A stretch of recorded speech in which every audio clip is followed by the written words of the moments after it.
All right, so welcome back, everybody. This time we're working on a Cub Cadet 1863. I've done a couple things to this tractor. This is hopefully the last thing I need to do for a little bit. We're going to remove the PTO clutch and put a new bearing in it. The clutch itself is working, but the bearing that allows the the implement to stand still while the engine turns is getting rough, which is causing the clutch to spin all the time, even though the brake is active. So we're going to take it apart. We're going to take a look at it, how it works, and then put a new bearing in it. So hopefully it will be back to working well. So let's go ahead and get started. All right, so this is the pulley that the belt goes around to drive the implement, the mower deck, snowblower, whatever it is. The first thing that we're going to do is take out the crank pulley, and then we're going to remove these 3 bolts around the outside that hold the brake for it, that stops it when you turn it off.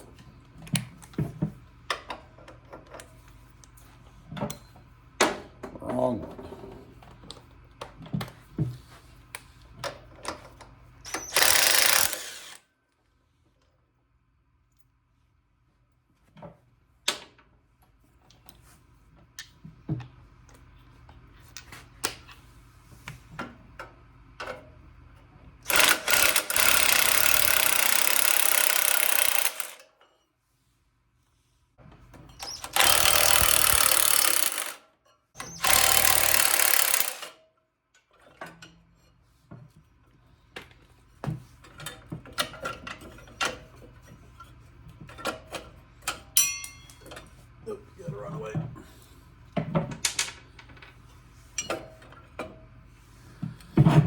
All right, so this is the pulley, as I mentioned, that drives the implement.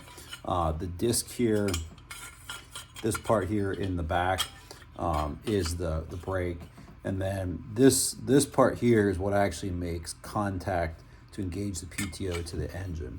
You can see the other half of the clutch here is what this gets pulled in against to engage it and start it turning. Behind this is an electromagnet.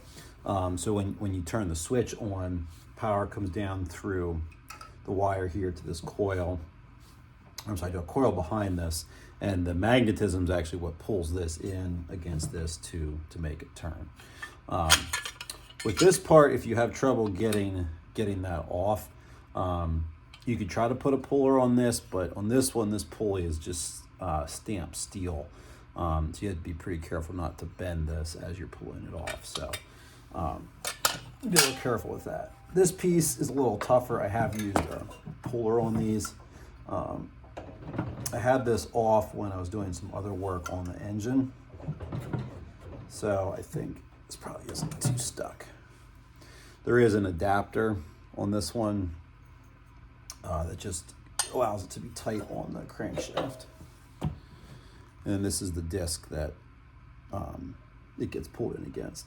Really, if you're just doing the bearing, you could leave this on, because really all we need is this part. But if you're doing a clutch replacement, obviously you'll want to take this part off. This part that's left then is the coil. That's what creates the magnetism. On this one, you can see, down in here a little bit. You can see where there's some cracking of the coating that goes on there. Probably wouldn't be a bad idea to replace this coil, but we don't use the PTO a whole lot on this tractor. We just need it to be quiet and not spin when the PTO is off. So we're just going to go ahead and put the new bearing in it, and we should be good. If we have a problem with the coil in the future, we'll replace it at that point. So let's get the old bearing out so we can get a new one in. All right, so we're over here at the press. What I'm going to do is I found a socket that just fits down inside the clutch. It's going to make contact on the inner race of the bearing. It's on this side. It's going to push on the inner race here. The outer race will be this outer metal ring there. I'm going to support the pulley using the 2 press plates here. Put the socket in, and then we're going to push down on top of it. If you don't have a press, you could do the same thing.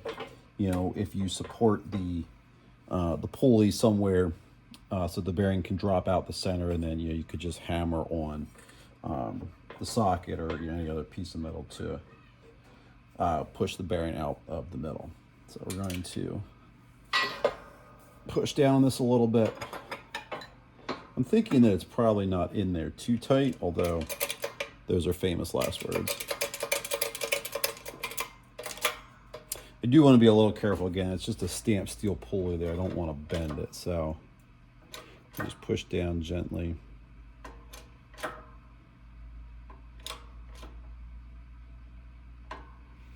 Yeah, I'm not really liking that.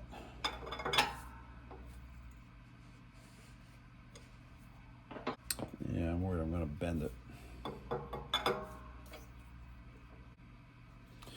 I'd feel a little better if I could support the inner part of the pulley here. So I might see if there's a way that I can do that, if I have something a little bit smaller to support right next to the bearing. All right, so I think we're going to try using this bearing separator. I'm going to space it out so that it's on the outside of the bearing. We're going to put that in the press and see if we can push down on that.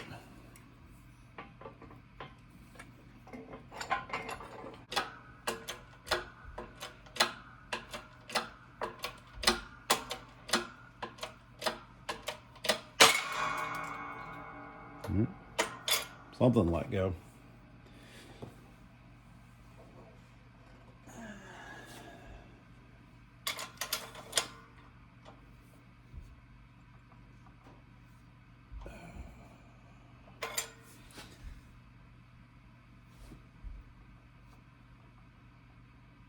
Oh, I see. I'm coming down on my plate over here. That was brilliant.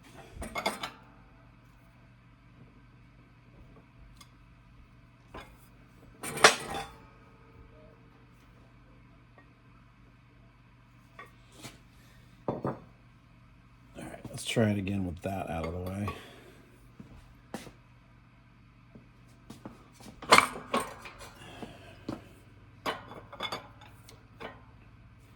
It was pretty stupid, but I don't think I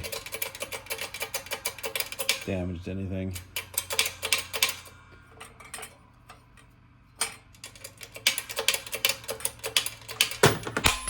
There we go. Now the bearing's out.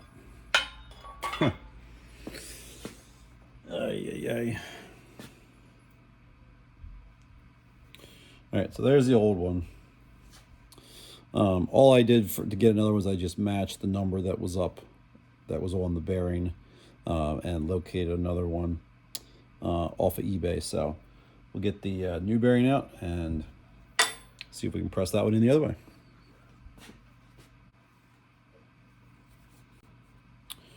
All right, so I got my new bearing here. Obviously it's so much smoother than the old one. Something about putting fresh bearings in. Oops. Good thing that was the old one. Something about putting fresh bearings and stuff that just, it's so satisfying. I'm going to clean the old one up a little bit and just kind of do a visual check of the old one against the new one. Make sure that they're same size. Looks good.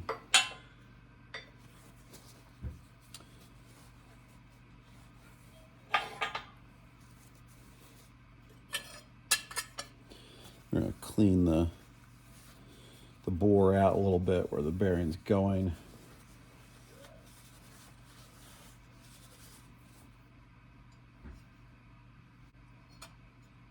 It does look like there's, like they peened, after the bearing was installed at the factory, they peened the end of the pulley there a little bit to hold it in.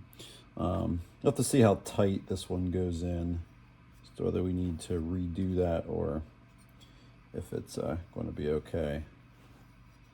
The bore feels pretty smooth. I was going to clean it up with a little bit of sandpaper, but actually it's in pretty nice shape. So I think we'll see if I have a socket that I can use to push on the outer race of the bearing. All right, so I think the way that I'm going to do this is I'm going to use a socket on the bottom. It's going to support the inner part of the pulley here. So there's support directly where the bearing is being pushed in rather than having it pushing down on the brake part here. So that'll go on the bottom. And then bearing's going to go in there.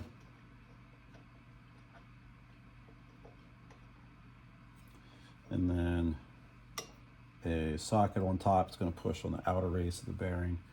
We're going to put the whole thing so we're directly under the press. I'm going to put a little bit of pressure down on it and see if everything seems like it's happy.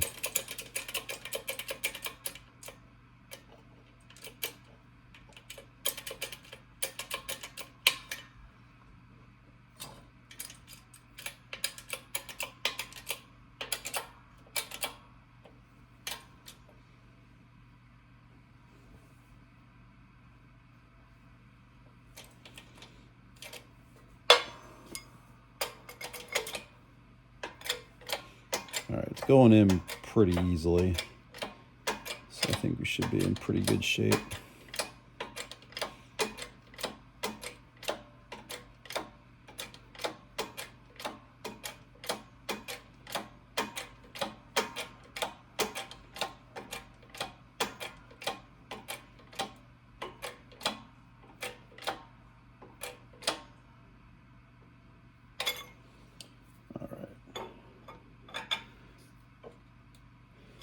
Feels like we're bottom there. Let's see what we got.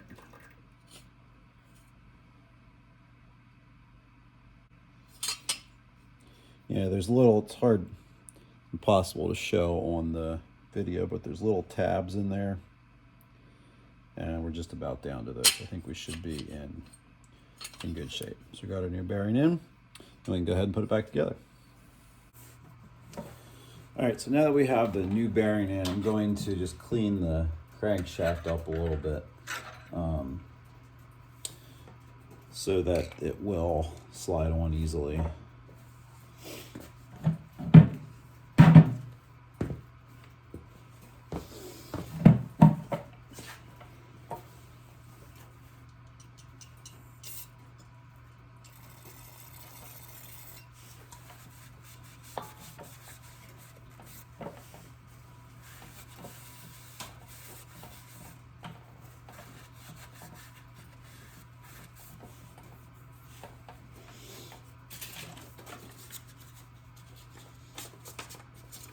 Cleaning a little bit, I take a little bit of 600 grit sandpaper and polish it up a little bit.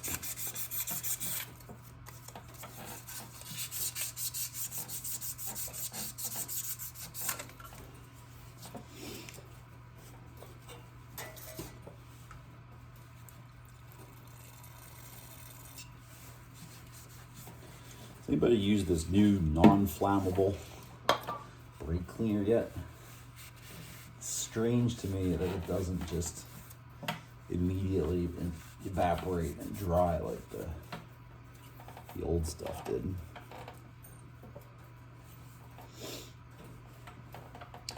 All right, so I'm going to clean out this little adapter bushing that goes in the clutch.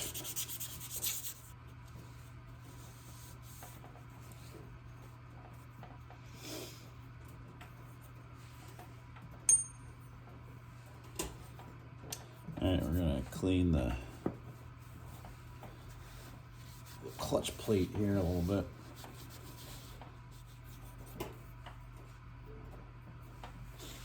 All right, and just get a little bit of grease to kind of lubricate and help these things slide together. May help keep them from getting rusty.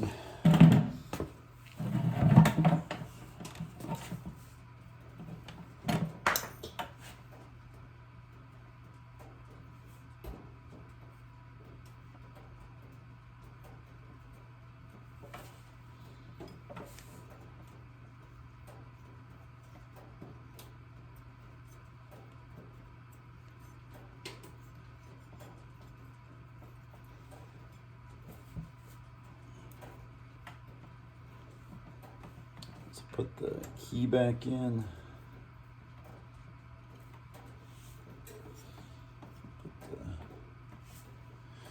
Probably should clean the excess grease off of there. I don't think having that fly out of the, or all over the clutch surface is gonna be very good.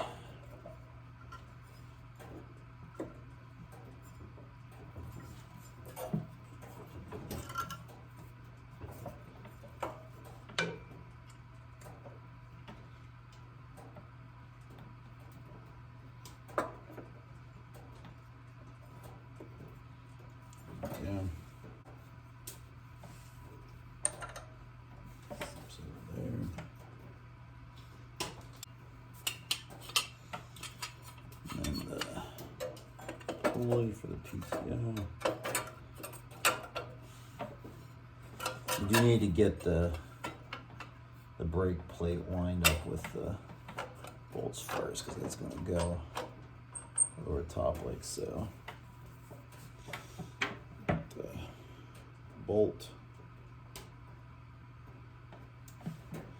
Get started on the crankshaft.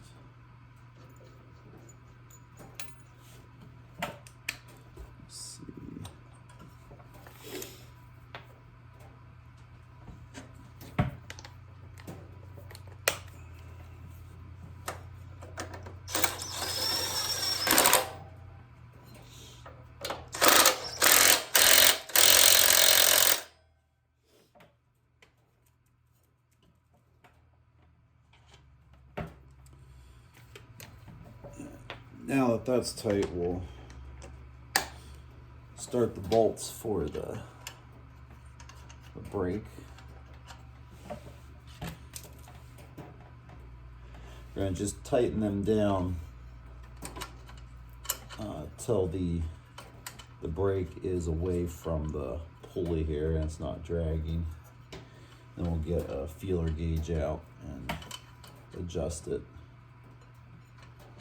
to the correct spacing.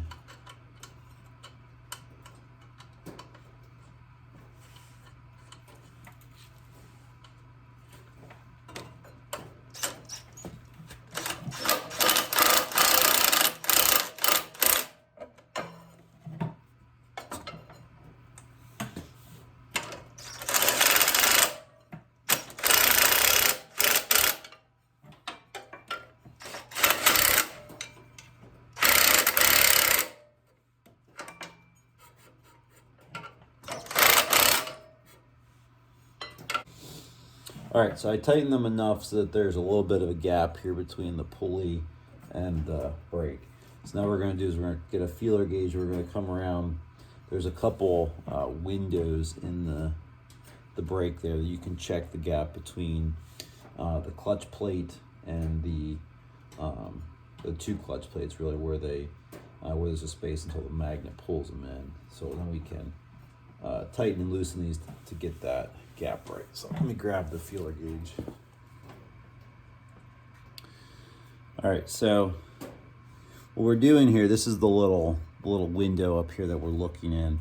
We're going to stick the feeler gauge in there. It should be between 12 and 17 thousandths according to the service manual. I couldn't find the service manual for this tractor specifically, but I found another one with the same another Cub Cadet tractor with the same engine in it, and that's what it was. I imagine they're pretty similar. So I can see just by looking in there's a lot more than that, so I'm going to tighten these nuts down a little bit more to pull the brake in that way, and then we'll check it. So I'm going to get my light here somewhere where you can see. Pull this in some. All right, so now that we're close, I'm going to grab a feeler gauge. Partway in between, see what we got here. Go to 14.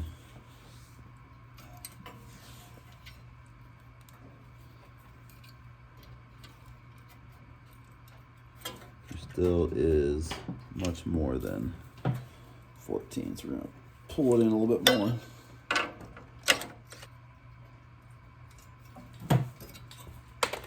All right, so on the left side over there, feeling like we're starting to get a little bit of drag on the gauge. On this side, there's not, so going a little further.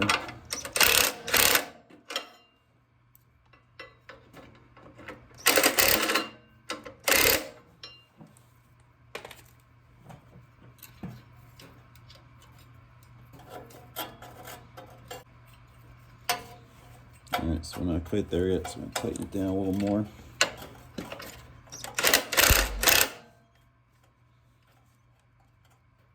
All right, now the gauge is tight, so I'm going to back it off just until I can move it. Go down, check the bottom window down here.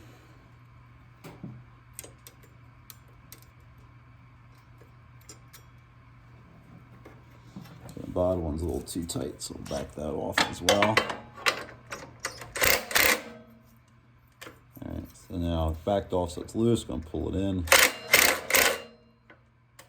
Too tight. Okay, just so there's a little bit of drag. We'll check the left side.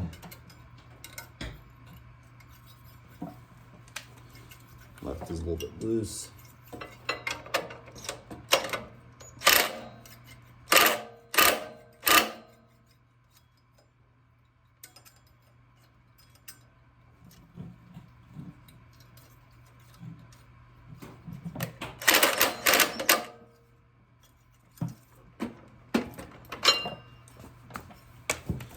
Just a little bit of drag there on the left. And then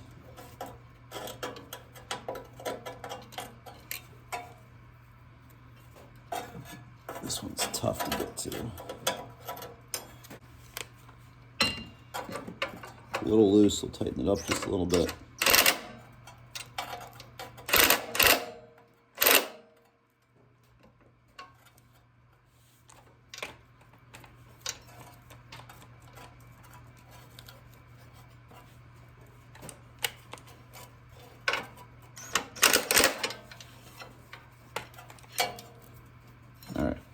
So the manual did specify that it should be a consistent measurement all the way around. So we want to make sure that it's equal in all three of those windows.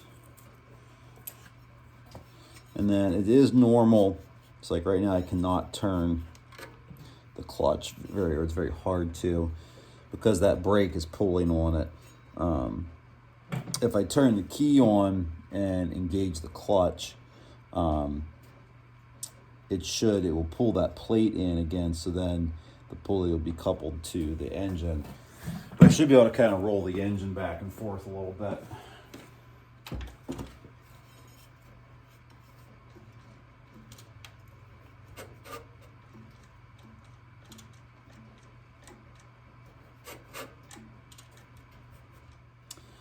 All right, so it doesn't seem to be willing to pull the plate in. I think maybe it looks like the plate is a long way from the pulley here. I'm thinking maybe I have the bearing pressed in a little bit too deep in the pulley. So I think I'm going to pull that back off and adjust that and see if that helps.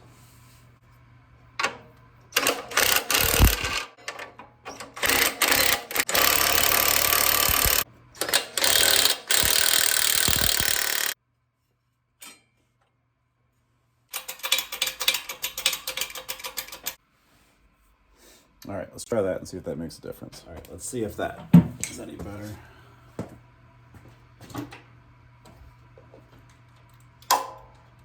That sounds a lot more positive.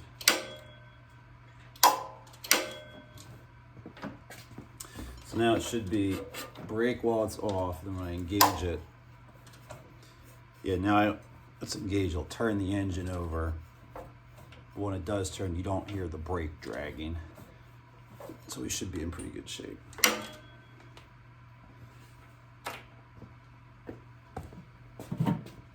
Whew. All right, well, it always takes a little bit more than you think. Apparently, it's interesting that that bearing does not get bottomed on its housing. It must be set at a certain depth. So probably be wise to measure what the depth of your bearing is from this face of the pulley here before you take it apart.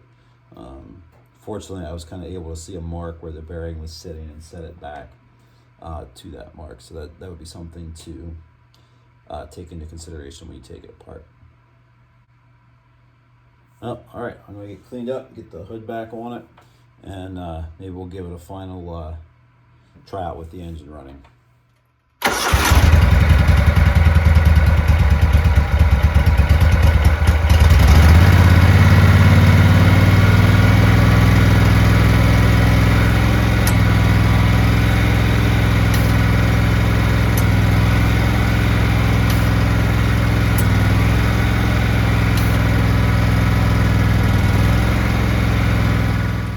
All right, so that was one of those jobs that in my mind was going to be a real quick, easy, press the old bearing out, press the new bearing in, put it back together, adjust it a little bit, and it was going to be good to go.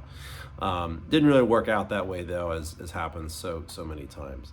I should have known that there was little stakes in there that were holding that bearing in. Another clutch I took apart had those in there, but they were much more obvious than the ones that were in there. I probably should have put those back when I was done, but the bearing was a tight enough fit in there that I wasn't too worried about it. Because it didn't bottom all the way in the housing anyway, it could have still walked in as well. So I'm not too worried about it.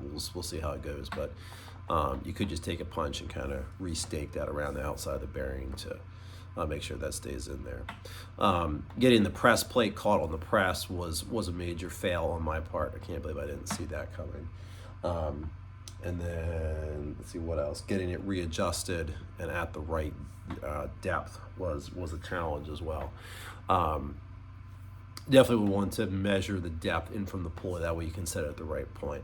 Mine had a nice rust line there where the bearing sat, so I felt pretty confident I was back to the right setting there, but measuring first would always be the best way to go. So hope you find this helpful if you're looking at doing a bearing or a clutch on yours.